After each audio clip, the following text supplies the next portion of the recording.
Last time, oh, this is the last time. The meaning behind Regina actually was not an accident, but I didn't plan for the song to have sort of the lyrical content that it ended up having. I just happened to be driving one day and I was listening to a radio station called KPFA. It's a very socially conscious and sort of politically conscious radio station, and they do talk a lot about the state of the African American community within the US. And I just happened to tune in when they were playing this class or something that this professor was teaching. Her name is Professor Joy DeGruy, who wrote a book called Post-Traumatic Slave Syndrome. And she kind of went on to talk about the differences between how any racism, whether it's against white or black people, and it was specifically in the context of African Americans, so it was between white and black people, how that actually affects people, and how white racism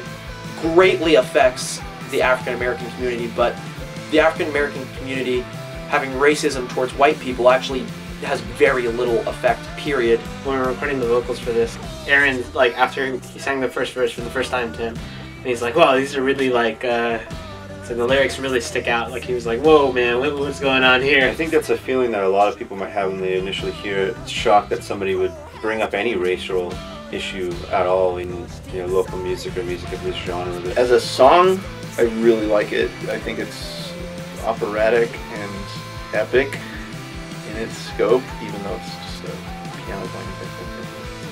With all those thoughts going on, I just wrote a song about sort of my thoughts on the idea that there is still this sort of unbalanced context when you talk about rights and civil rights, and really it's just because of Joy DeGruy that I even wrote the song. It was very much inspired by her books.